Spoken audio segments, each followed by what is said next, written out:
Today we're going to show you how we're going to take this Camellia Sinensis and we're going to make our own green tea here at home. Stay tuned. I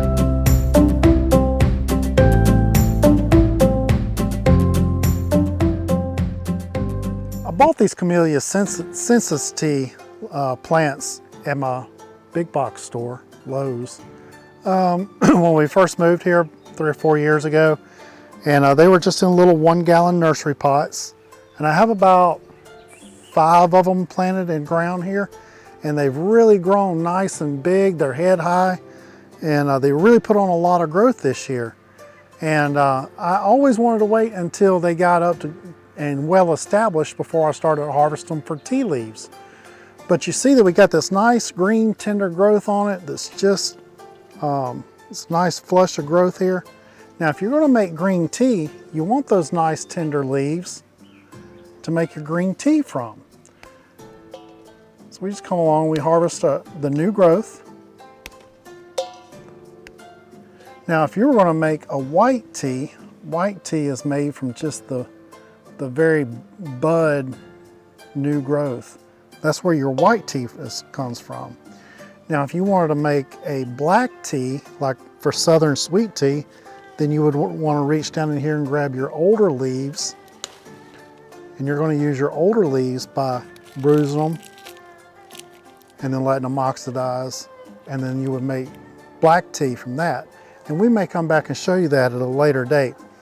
But today I want to come out here, since it's cool in the evening, and harvest some of these tea leaves so that we can go in and make some green tea.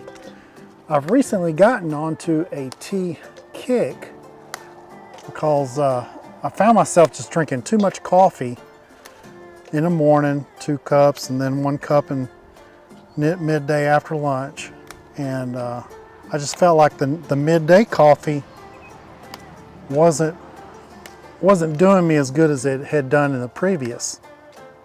But whenever I would drink sweet tea, it would really give me a caffeine kick that coffee wouldn't. So I've been drinking green tea at lunch now instead of coffee. Now, instead of just stripping the leaves off, you can just reach down here and grab them by the bud and get the top 2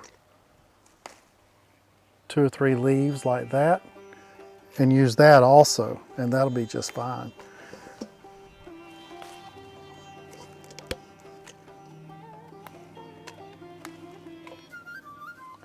Now that these bushes are getting some size on them, I'm probably going to come back and start shaping them into a hedge form, kind of get them under control. But I wanted to harvest these leaves first and make some tea.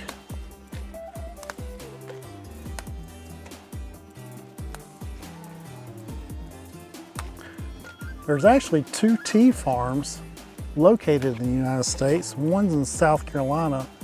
I believe it's the oldest. And one is just south of us here where we're at, and it's in Fairhope, Alabama. And I don't know to the extent that they harvest and sell their teas, but I know they have a few hundred plants down there. So I've never been there. I don't know the size of their operation. But tea does grow in this area. As you can see, right here in southern Zone 8, Alabama, it grows quite well.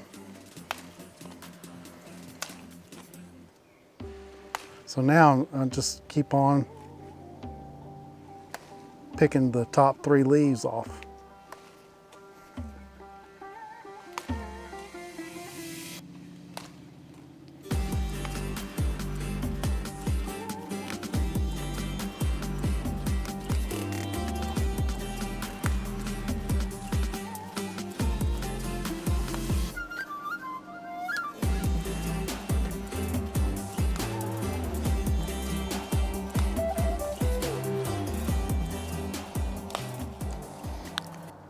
With as big as these bushes are, I could probably spend all day out here picking these tea leaves. Gotten quite big, and I got a lot of new growth on here.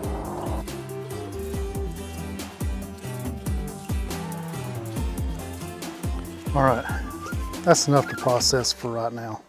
Now let's go ahead and take these inside, and I want to show you the process of actually wilting these down and making green tea. And then we're going to go all the way through the process to sampling it and tasting it. Let's go. All right, we're in the kitchen. We got our tea leaves. We got our water boiling. I just put an inch of water in the bottom of the pot. And I'm using the double boiling method. You can just take these leaves and put them right into the boiling water, and that would work just fine. But we're just gonna put ours in the in here and steam them.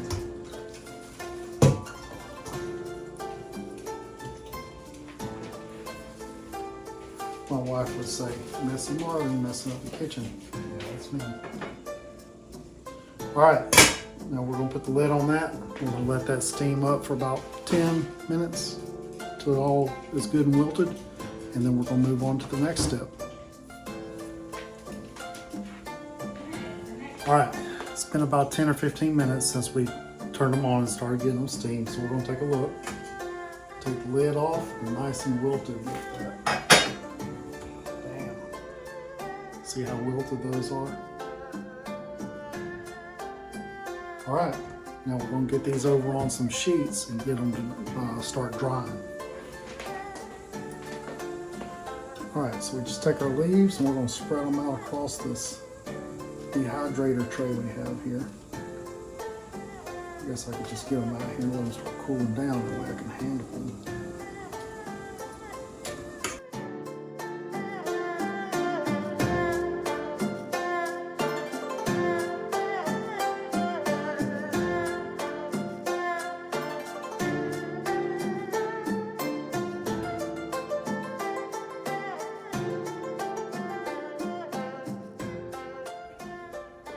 All right, now we got these in the kitchen.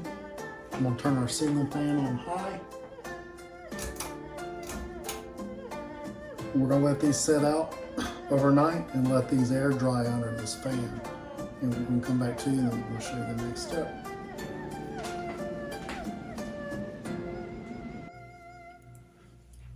All right, it's been 24 hours.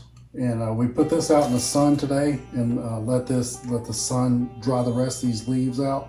They were out there about 6 hours. They could have used a little bit more time in the sun, but we're getting ready to leave for the weekend, and I wanted to go ahead and finish this out and show you guys the process of making green tea at home. And you see these dark brown leaves like this? That's right, that's what you want. See how it crumbles? You just crumble that right up into tea. These other green leaves like these that aren't quite dry yet, we're going to leave those on the tray. Let those finish drying while we're gone.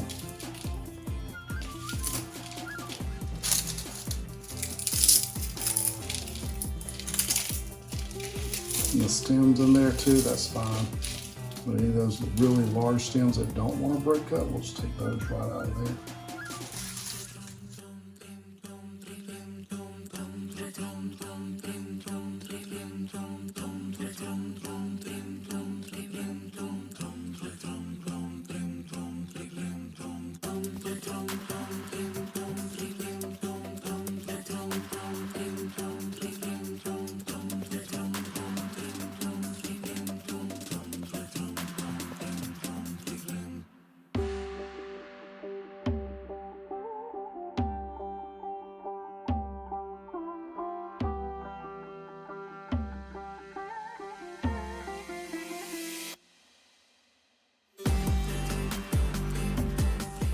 Now I went to the local health food store and they had this tea making stuff in stock, and I bought one of these mesh tea balls.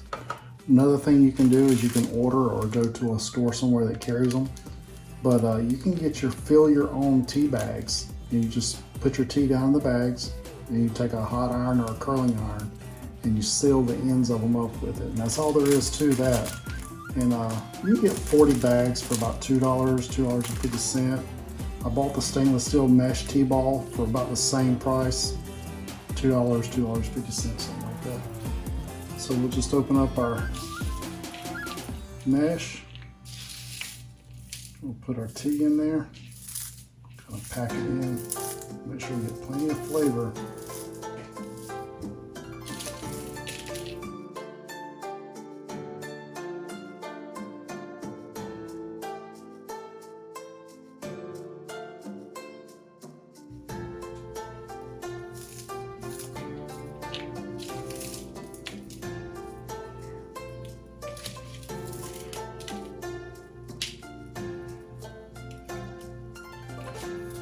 close that up. Lock it. We'll get our hot water we've already got.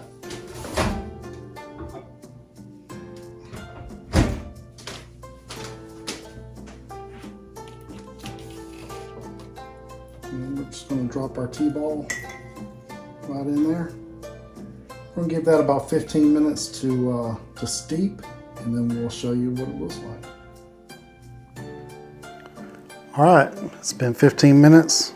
Been letting it steep, and I'll just give you a quick little glimpse. Let's see what the tea looks like there. Just give it a little jug up and down. I know the lighting isn't good, but maybe we can get a little bit better lighting right here. All right, now let's see how it tastes.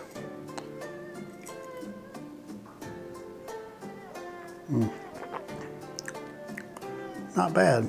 Tastes like green tea. I was thinking about it. On a homestead, you never know when coffee's going to get short, tea's going to get short, and somebody needs a little extra caffeine. You could grow a few of these plants and probably harvest enough leaves that where you can have an ample supply of tea to get you through hard times. So I thought it was just a good little plant to plant on your homestead if you're in the proper growing zone. Now it happens to be that we're in growing zone 8 right here along the Gulf Coast. And I believe this plant will grow anywhere in our immediate area. And so if you have a climate and you can protect it, our low is about 18 degrees during the winter time, and these plants suffer no damage during the winter. And so go ahead and check into it and see if maybe this is something you can grow. Hope you enjoyed the video. Don't forget to hit the like, subscribe if you enjoy our videos and want to follow us along on our next adventure. Don't forget, keep growing, keep building, and always keep adventuring. And together, we're Farmington Famous. Thanks for watching.